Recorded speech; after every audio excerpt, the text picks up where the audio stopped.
Hello friends, good morning. मैं हूं मनीषा और मैं स्वागत करती हूं आपका अपने channel money tray with Manisha पे। अगर आप मेरे चैनल पे नए हैं तो शेयर मार्केट की अच्छी और ट्रस्टवर्दी न्यूज़ के लिए आपको मेरा चैनल डेफिनेटली सब्सक्राइब करना चाहिए, क्योंकि मेरे चैनल पे मिलेंगी आपको ऑल जो भी अच्छे अच्छे स्टैंडर्ड न्यूज़पेपर हैं उनकी ट्रस्टवर्दी न्यूज़। शेयर मार्केट में सबसे ज़्यादा धोखा परेशानी इस चीज़ की है कि न्यूज़ तो उपलब्ध है लेकिन न्यूज़ के सोर्सेज नहीं पता। और मैं मेरे चैनल पे कोशिश करती हूँ कि केवल बिजनेस स्टैंडर्ड, मिंट या फिर इकोनॉमिक टाइम्स की न्यूज़ ही मैं आप लोगों तक पहुंचाऊं। इधर उधर की अफवाहें मैं आप लोगों तक पहुंचाने की कोशिश नहीं करती। तो बिना देरी के चलिए शुरुआत करते हैं आज न्यूज़ की। सबसे फर्स्ट न्यूज़ होगी अडानी एंटरप्राइजेस के ऊपर। जिन भी लोगों ने अडानी विल्मर का शेयर लिया हुआ है ना, उन लोगों के लिए ये साल बहुत पेनफुल हो सकता है, क्योंकि बहुत सारे लोगों ने अडानी विल्मर को एक मल्टी बैगर, अडानीज का नाम देख के उन्हें इस कंपनी को खरीदा होगा। डेफिनेटली बहुत सारे लोग आते हैं मेरे पास, बताते हैं कि अडानी विल्मर इतने पे लिया हुआ है, क्या ये मल्टी बैगर बनेगा? तो अब बता दूं, अब तो मल्टी बैगर बनने की,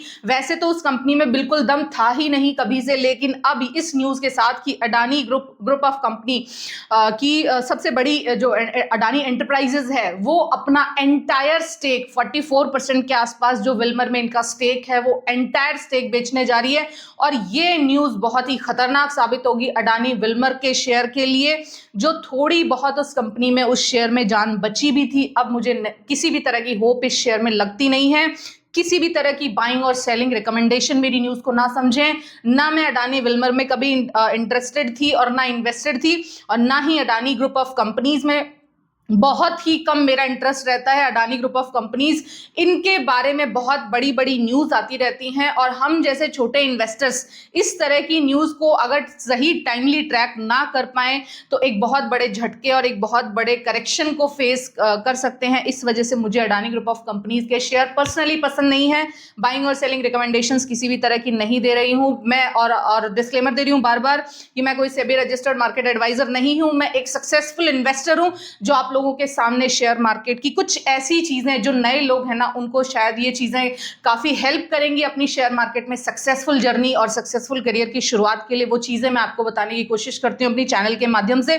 तो अडानी एंटरप्राइजेस अपना एंटायर स्टेक सेल कर रही है। इसी के साथ अगर आप किसी भी तरह का करेक्शन अडानी विल्मर में देखते हैं और उसमें कोई बड़ी बाइंग अपॉर्चुनिटी आपको लगती है और लगता है कि ये शेयर यहां से कुछ मल्टी बैगर बनने की तरफ जाएगा, तो वो बहरहाल मुझे बिल्कुल भी किसी भी कंडीशन में इस तरह का नहीं लगता। और दूसरी बात ये कि अडानी एंटरप्राइजेस का ये जो स्टेक सेल होगा ना, ये ऑलमोस्ट $2 बिलियन के आसपास का जो स्टेक सेल होगा ना, ये अडानी ग्रुप ऑफ कंपनीज के कोर इंफ्रास्ट्रक्चर से रिलेटेड जो कंपनीज है ना उनमें जाके ये पैसा लगने वाला है। क्योंकि जैसा कि आप सब लोगों को पता है कि अडानी ग्रुप ऑफ कंपनी के ऊपर एक ह्यूज डेट है, और उस डेट की सर्विसिबिलिटी को लेके अडानी ग्रुप पे हमेशा क्वेश्चन मार्क लगा रहता है। और कहीं ना कहीं अब अडानी ग्रुप ऑफ कंपनीज इसी डेट को कम करते हुए दिखाई देंगी, या फिर इस तरह के पैसे से ये केपेक्स प्लान करेंगे। और केपेक्स प्लान करना, हालांकि किसी भी कंपनी के लिए केपेक्स प्लान करने के लिए, केपेक्स क्या होता है? कैपिटल एक्सपेंडिचर करने के लिए अगर वो मार्केट से उधार लेती है या वो फर्दर इन्वेस्टमेंट करती है, तो अल्टीमेटली ये न्यूज अच्छी होती है उसकी बाकी की कंपनीज के लिए, लेकिन अच्छी किसके लिए नहीं है? अडानी विल्मर के लिए। नेक्स्ट बात करना चाहूंगी डिफेंस एक्सपोर्ट्स। जो रीसेंट डेटा आया ना डिफेंस एक्सपोर्ट्स, उसमें 21,000 हो गए हैं। 21,000 करोड़ का हमारा रीसेंट एक्सपोर्ट रहा है। बहुत ही अच्छा, कंग्रेचुलेट इंडिया। मतलब बहुत अच्छा है कि हम टोटल जो नेट इंडिया इंपोर्टर हुआ करता था आज की डेट में, 1 जनवरी 2025 की बात कर रही हूं, जो न्यूज है वो 21,000 करोड़ का हमने नेट एक्सपोर्ट किया है बीते गए 2024 के पूरे साल में। डिफेंस मिनिस्ट्री की तरफ से ये डेटा जारी किया गया था और मिंट में ये न्यूज थी जहां पे मैंने देखा था। और अब आपके पास जो भी, मैंने अभी रिसेंटली मैंने भी एक डिफेंस के शेयर में एक अच्छी पोजीशन बनाई है, और आपके पास भी अगर कोई डिफेंस सेक्टर का कोई शेयर है, आप उसको लॉन्ग टर्म के लिए होल्ड कर सकते हैं। बार बार की खरीद बेच में आपको नहीं पड़ना है। अपना जो भी स्टेक जिस भी कंपनी में आपने ले रखा है उसके बारे में अपडेटेड रहिए, उस कंपनी की न्यूज आप खंगालते रहिए, और अच्छे से अच्छा डिफेंस सेक्टर का कोई भी एक शेयर आप अपने अकाउंट में, आप अपने पोर्टफोलियो में रख सकते हैं। और फिलहाल डिफेंस मिनिस्ट्री इंडस्ट्री की तरफ से एक स्टेटमेंट जारी किया गया है कि ये जो एक्सपोर्ट है ना 21,000 करोड़, इसको बढ़ा के अगले 5 साल में 50,000 करोड़ रुपए करना है डिफेंस एक्सपोर्ट्स, इंडिया के डिफेंस एक्सपोर्ट्स। तो ऐसे में डिफेंस की सारी कंपनीज के लिए बहुत अच्छे मौके उपलब्ध हैं। और अब नेक्स्ट मैं बात करना चाहूंगी KEI इंडस्ट्री को लेके, केबल्स एंड मैन्युफैक्चरिंग से रिलेटेड ये कंपनी है और फिलहाल कंपनी 1800 से 1900 करोड़ का केपेक्स प्लान कर रही है। कहीं ना कहीं जो भी कंपनी केपेक्स एक्सपेंडिचर के लिए मार्केट से पैसा उठाती है या एक्सपेंसेस करती है, तो कहीं ना कहीं वो उस कंपनी को अगर वो कंपनी स्मॉल कैप है तो मिड कैप, और मिड कैप है तो लार्ज कैप की तरफ लेके जाती है।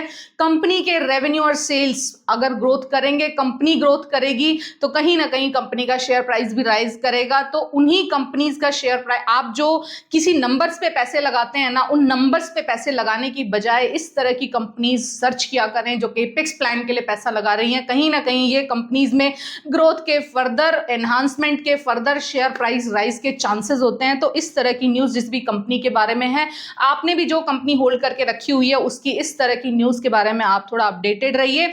और इनका फाइनेंशियल ईयर 28 तक प्लान है 2500 करोड़ रुपए इनका हाई रेवेन्यू आए। जो भी इनका करंट रेवेन्यू आ रहा है उसमें इनका जो प्लान है ना, वो 2500 करोड़ की रेवेन्यू ऐड करने का प्लान है। बहुत ही अच्छा प्लान है, मैनेजमेंट की तरफ से ये बात सामने आई है। और इस तरह की न्यूज के साथ KEI इंडस्ट्री, जो भी लॉन्ग टर्म इन्वेस्टर्स हैं, वो इस शेयर को लॉन्ग टर्म इन्वेस्टमेंट के लिए होल्ड कर सकते हैं। बाइंग सेलिंग रिकमेंडेशंस नहीं है। इन जिन भी कंपनीज के बारे में मैं आपसे बात कर रही हूं ना, ये कोई भी कंपनी मेरे किसी भी पोर्टफोलियो की और ना ही वॉच लिस्ट का हिस्सा है। मैं जस्ट आपको न्यूज दे रही हूं। अगर आपके पास ये कंपनीज हैं तो लॉन्ग टर्म इन्वेस्टमेंट के हिसाब से ये कंपनीज अच्छी हैं और एक्सपेंशन प्लान है तो और भी अच्छा है, फ्यूचर ग्रोथ के चांसेस आते हैं। नेक्स्ट मैं बात करना चाहूंगी सीमेंट सेक्टर को लेके। सीमेंट सेक्टर के शेयर्स काफी टाइम से काफी पेन झेल रहे हैं। आप देख ही रहे हो कि ऑलमोस्ट 1 साल से केवल करेक्शन या फिर कंसोलिडेशन का दौर चल रहा है। रीजन रहा है कि सीमेंट सेक्टर, क्योंकि सीमेंट सेक्टर बहुत बड़ा एक कोर इनपुट परफॉर्म करता है इंफ्रास्ट्रक्चर सेक्टर में, और इंफ्रास्ट्रक्चर को लेके जो सबसे बड़ा खर्चा किया जाता है ना, वो गवर्नमेंट ऑफ इंडिया की तरफ से किया जाता है। तो प्री इलेक्शन ईयर में तो इंफ्रास्ट्रक्चर पे गवर्नमेंट की तरफ से बहुत ही ज्यादा खर्चे किए गए, लेकिन अभी फिलहाल आप देख रहे हैं कि आफ्टर इलेक्शन जो पहला साल होता है ना, वो कहीं ना कहीं गवर्नमेंट की तरफ से थोड़ा सा टाइट रखा जाता है सारा मामला, क्योंकि इंफ्रास्ट्रक्चर पे बहुत बड़ा पैसा चाहिए होता है और प्री इलेक्शन ईयर में बहुत बड़ा खर्चा किया जाता है। तो डेफिनेटली नेक्स्ट जो अपकमिंग जो फर्स्ट ईयर होगा ना, उसमें थोड़ा सा कहीं ना कहीं इंफ्रास्ट्रक्चर को लेके गवर्नमेंट की तरफ से खर्चे कम कर दिए जाते हैं। और तो कहीं ना कहीं कंपनीज का जो आउटपुट है, जो सीमेंट है, वो कहीं ना कहीं ओवर कैपेसिटी हो चुकी है। कंपनीज के पास माल का अपटेक नहीं हो रहा है कि उसको कहीं गवर्नमेंट इंफ्रास्ट्रक्चर में कहीं लगाया जाए, और इसी के चलते कंपनीज के नेट प्रॉफिट मार्जिन्स में भी कमी आई है और ये थोड़ा जारी रह सकता है। अभी फाइनेंशियल ईयर 25 शायद पूरा का पूरा ऐसा गुजरे।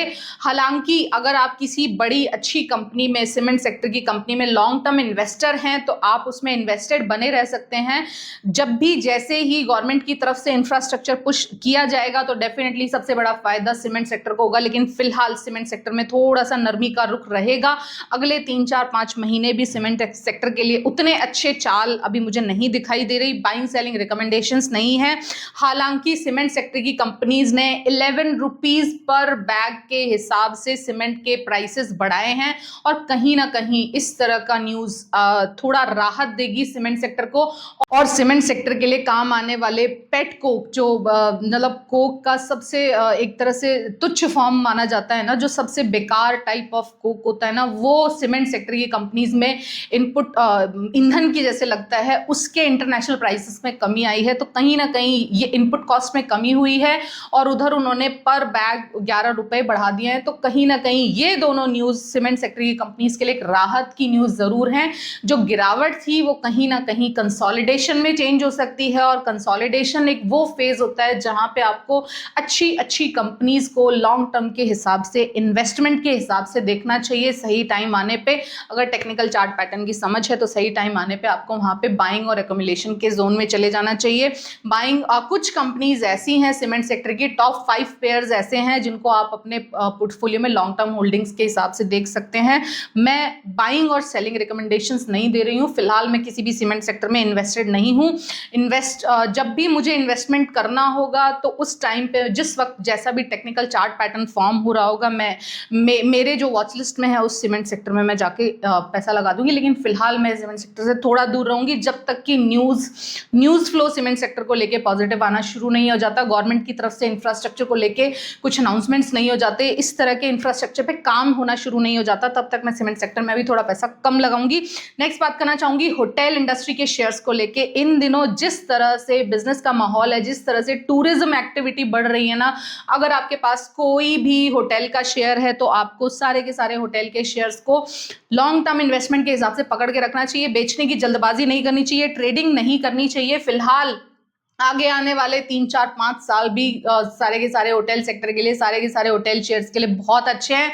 जो भी, जिस भी कंपनी में आप, चाहे वो मिड कैप हो, स्मॉल कैप हो या फिर लार्ज कैप हो, जिस भी होटल सेक्टर में आप इन्वेस्टेड हैं, आप उसमें इन्वेस्टेड रह सकते हैं। आगे आने वाले साल जिस तरह से शादी पार्टियों का सीजन आ रहा है और जिस तरह से मीटिंग्स, जिस तरह से इंडियन इकोनॉमी में ग्रोथ हो रही है ना कहीं होटल इंडस्ट्री को इसका बहुत बड़ा फायदा मिल रहा है। और ऐसे में सारे के सारे होटल सेक्टर के शेयर इंपॉर्टेंट हैं।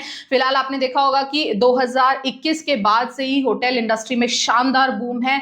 सारे के सारे शेयर्स चल रहे हैं, चाहे वो छोटा शेयर हो चाहे वो बड़ा शेयर हो। तो आपके पास जो भी होटल का शेयर है आपको उसमें इन्वेस्टेड रहना चाहिए। लॉन्ग टर्म का पर्सपेक्टिव रखिएगा, कम से कम 3 से 5 साल के लिए आप होटल का कोई भी शेयर ले सकते हैं। मेरी किसी भी न्यूज पे अगर आप जाके कोई किसी भी शेयर में बाइंग करते हैं या फिर ट्रेडिंग करने की कोशिश करेंगे और आपको कोई लॉस होता है ना, तो उसके लिए मैं और मेरा चैनल जिम्मेदार नहीं है। मैं सिर्फ वो न्यूज जो मैं पढ़ती हूँ और मुझे लगता है कि ये न्यूज मुझे आप लोगों को बतानी चाहिए, मैं सिर्फ आपको वो बताने की कोशिश कर रही हूँ। नेक्स्ट बात करना चाहूंगी सेनॉर्स फार्मा को लेके। इसका जो अभी आईपीओ लॉन्च हुआ है और उसके बाद मार्केट की तरफ से बहुत ही अच्छा रिस्पॉन्स देखा गया है, तो मैं आज इसके फंडामेंटल्स देख रही थी। जिन भी लोगों को ये कंपनी का शेयर अलॉट हुआ है ना, इस कंपनी के फंडामेंटल्स मुझे बहुत अच्छे लगे। जिन भी कंपनी को आईपीओ अलॉट हुआ है ना, मुझे लगता है कि वो इस कंपनी को लॉन्ग टर्म के लिए होल्ड कर सकते हैं। बेचने की जल्दबाजी ना करें।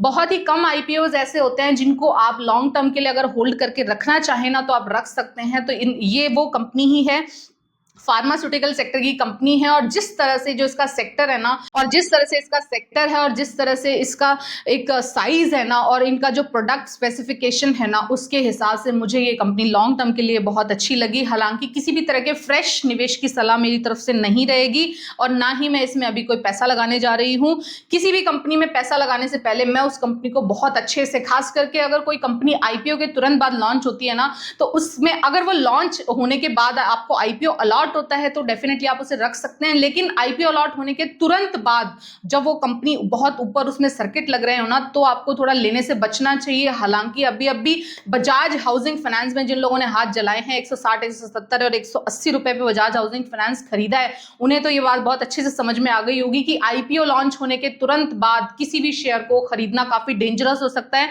उस कंपनी के शेयर को आने दीजिए, ट्रेड करने दीजिए। ट्रेड करने के बाद जब वो शेयर कंसोलिडेट करता है, प्रॉपर टाइम देता है ना, तब जाके आपको किसी कंपनी में पैसा लगाना चाहिए। तुरंत भागते दौड़ते शेयर्स में एंट्री करने की कोशिश मत किया करो, कुछ नहीं मिलेगा। ओला इलेक्ट्रिक में भी बहुत सारे लोगों ने 130 और 140 रुपए पे ओला इलेक्ट्रिक को खरीदा है। और अब जिस तरह की न्यूज ओला इलेक्ट्रिक को आ रही है ना, एक तरफ से भरमार है नेगेटिव न्यूज की ओला इलेक्ट्रिक में, और ऐसे में शेयर का किसी तरह का मल्टी बैगर रिटर्न देना मुझे तो इम्पॉसिबल लगता है, जैसा कि मेरा पर्सनल एक्सपीरियंस है शेयर मार्केट को लेके।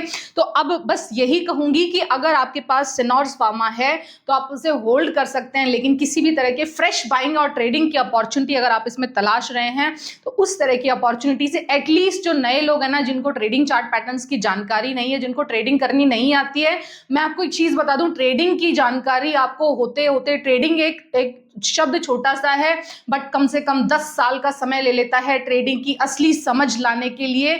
बहुत ही कम समय होता है, 1, 2 और 3 साल अगर आपको मार्केट में हुआ है ना, और अगर आप अपने आप को ट्रेडिंग का दिग्गज प्लेयर मान रहे हैं तो जल्दी ही आपका ये मतलब गलत फहमी दूर हो जाएगी। जिस तरह का मार्केट इस वक्त है ना, इस मार्केट में जिसने भी ट्रेडिंग करने की कोशिश की उनको बहुत अच्छे सबक मिल जाएंगे शेयर मार्केट में। तो ट्रेडिंग से आपको दूर रहना है, केवल लॉन्ग टर्म पर्सपेक्टिव इस वक्त आपको शेयर्स में रखना है। चाहे आप किसी भी सेक्टर का शेयर ले रहे हैं, चाहे आप किसी भी कंपनी, कोई भी कंपनी ले रहे हैं ना, केवल लॉन्ग टर्म अगर आप उस कंपनी को रख सकते हैं ना 3-5 साल के लिए, केवल तभी उसमें एंट्री करने की कोशिश करें। वरना बहुत सारे चार्ट्स इस वक्त कंसोलिडेशन और डीप करेक्शन शो कर रहे हैं, तो आपको ऐसे शेयर से बचना चाहिए। नेक्स्ट बात करना चाहूंगी, इंडोफार्म इक्विपमेंट का आईपीओ आने जा रहा है और डेफिनेटली इसके जिस तरह के फंडामेंटल्स है ना, मुझे ये कंपनी काफी अट्रैक्टिव लगती है आईपीओ अप्लाई करने के हिसाब से भी और ये कंपनी को लॉन्ग होल्ड करने के हिसाब से भी। तो आईपीओ अलॉट होना बहुत मुश्किल है, जिसको भी आईपीओ अलॉट होता है, अगर मुझे ये आईपीओ अलॉट हुआ तो मैं डेफिनेटली इसको लॉन्ग टर्म के लिए होल्ड करके ले जाऊंगी, क्योंकि इंडोफार्म इक्विपमेंट्स खास करके एग्रीकल्चर मशीनरी और एग्रीकल्चर इक्विपमेंट को लेके इंडिया में अभी बहुत बड़ा फ्यूचर, बहुत बड़ा काम होना है। और ऐसे में इससे रिलेटेड जो छोटी छोटी कंपनीज के आईपीओ आ रहे हैं ना, अगर कंपनी का मैनेजमेंट अच्छा है, कंपनी के फंडामेंटल्स अच्छे हैं, तो डेफिनेटली इस तरह की कंपनीज एटलीस्ट एक वन गो में तो आप बनती ही हैं कि हम जाके उनमें पैसा लगाएं। एटलीस्ट आईपीओ तो हम अप्लाई कर ही सकते हैं। आफ्टर आईपीओ देखते हैं किस तरह का रिस्पॉन्स रहता है। और बस किसी भी तरह की किसी भी शेयर में मेरा रिकमेंडेशंस आपको नहीं समझनी है। ये जो न्यूज़ मैं सुबह बैठ के पढ़ती हूँ उनमें से जो इंपॉर्टेंट मुझे लगता है कि मुझे ये सारी चीज़ें आपको बताना चाहिए, मैं आपको वही बता रही हूँ। आई होप आपको मेरा न्यूज़ पसंद आती है। मेरी न्यूज़ पसंद आती है तो प्लीज़ लाइक कर देना, अपने फ्रेंड सर्कल के साथ मेरा ये वीडियो शेयर कर देना। Thank you so much for listening. Have a good day, good night, take care, tata, bye bye.